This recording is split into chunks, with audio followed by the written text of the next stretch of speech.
I'm Brittany Lewis with Forbes Breaking News. Senate Minority Leader Mitch McConnell blamed Democratic policies for inflation on the Senate floor Thursday. McConnell's remarks come as inflation hit a 40-year high. The May Consumer Price Index report shows that the 12-month change in inflation is at 8.6%. The Kentucky lawmaker claimed that, quote, the same Washington Democrats who dug this hole seem unwilling to put away their shovels. They want to keep digging. Listen in for more.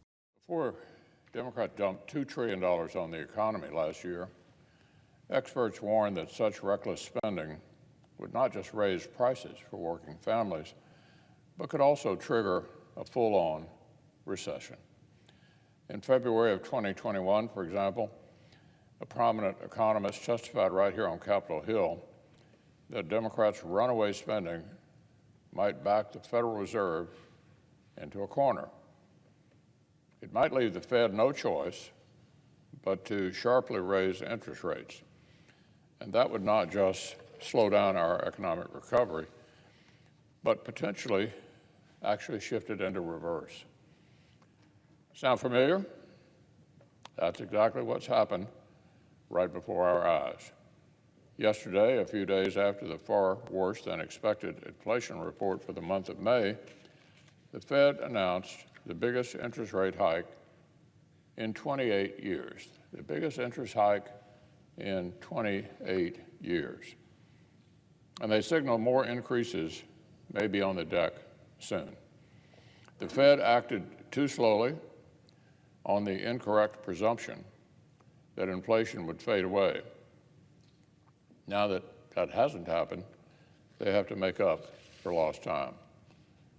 The stock markets that carry America's retirement savings have been in free fall.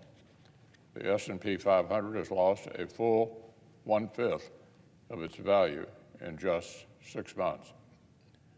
America's consumer confidence just nosedived to its lowest point ever recorded.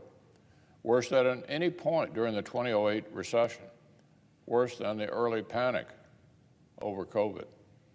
The percentage of small business owners who say they're optimistic about the near future has never been this low in the entire 48-year history of that survey. And signs suggest this may be just the beginning of the pain for the American people. Just 3 months ago, the Fed predicted we would not have to see rising unemployment until 2024.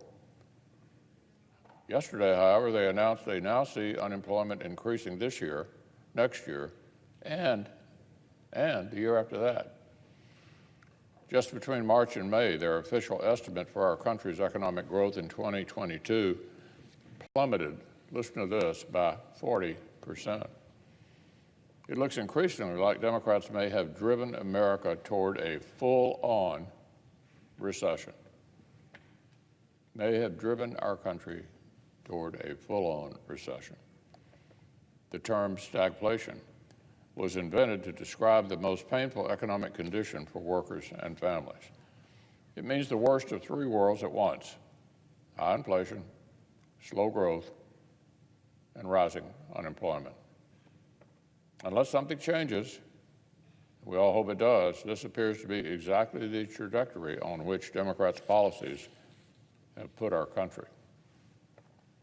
The last time we had a unified Republican government, our policies created low inflation, robust growth, and record low unemployment. Sole Democratic Party control has produced something quite different. But unbelievably, the same Washington Democrats who dug this hole seem unwilling to put away their shovels. They want to keep digging. With our economy trending toward a possible recession, some of our colleagues are trying to restart discussions about massive trillion-dollar-plus tax hikes.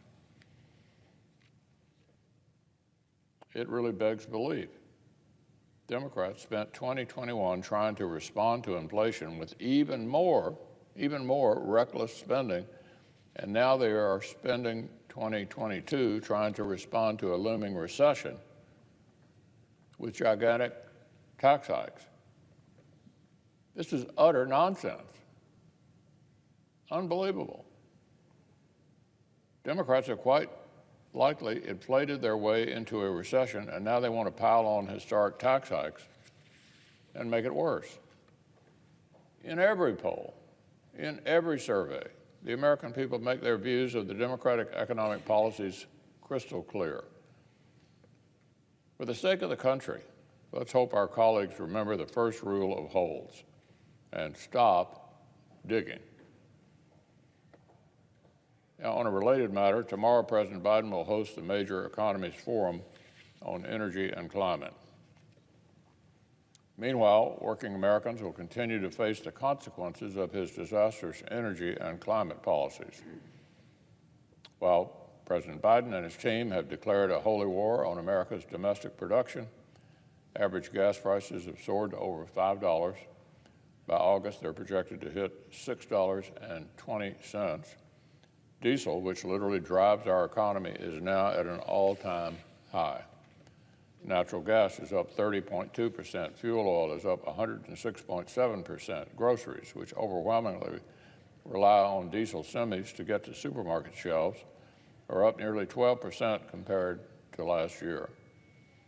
These eye-popping numbers are the predictable results of Democrats' inflationary policies, and specifically their war on affordable American energy.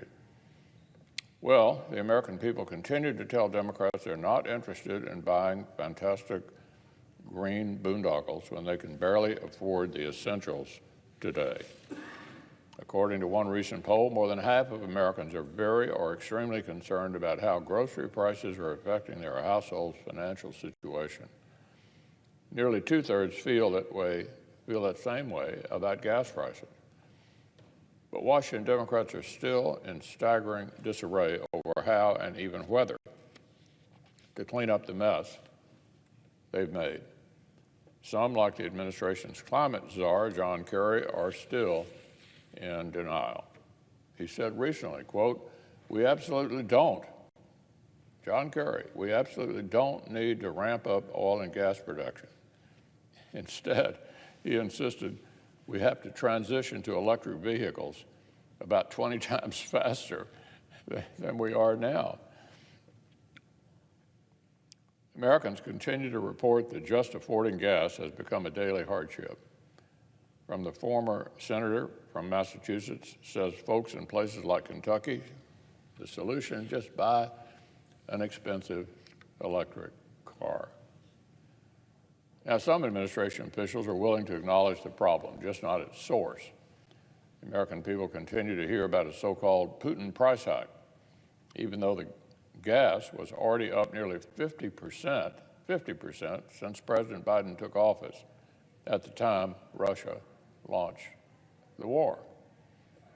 Some members of the President's party seem more clear-eyed. Yesterday, one House Democrat said, quote, "I'm calling on the President to sit down with domestic oil and gas companies and find a way to lower prices. The President needs to bring everyone together." That was a Democrat in the House. But unfortunately, the Biden administration still appears to be jaw-droppingly naive about the consequences of its war on affordable domestic energy.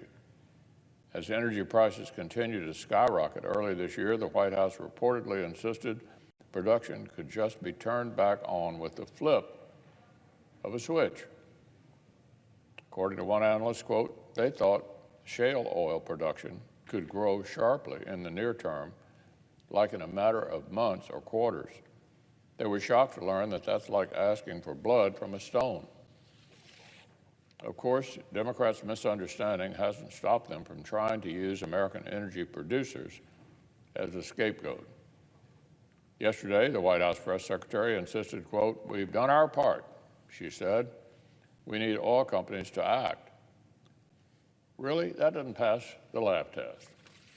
In a letter yesterday, one of America's biggest domestic producers asked the Biden administration for three things: clear and consistent policy that supports U.S. resource development, regular and predictable lease sales, and support for infrastructure such as pipelines. Notice that this is precisely a summary of what President Biden has not been doing since he took office. Since day one, the Biden administration has been outright hostile to U.S. resource development, frozen certain new development leases, and canceled a pipeline project that would have expanded efficient energy transport and created American jobs. The American people are bracing for a very pricey summer, from the gas pump to the grocery store. And they know exactly who to blame.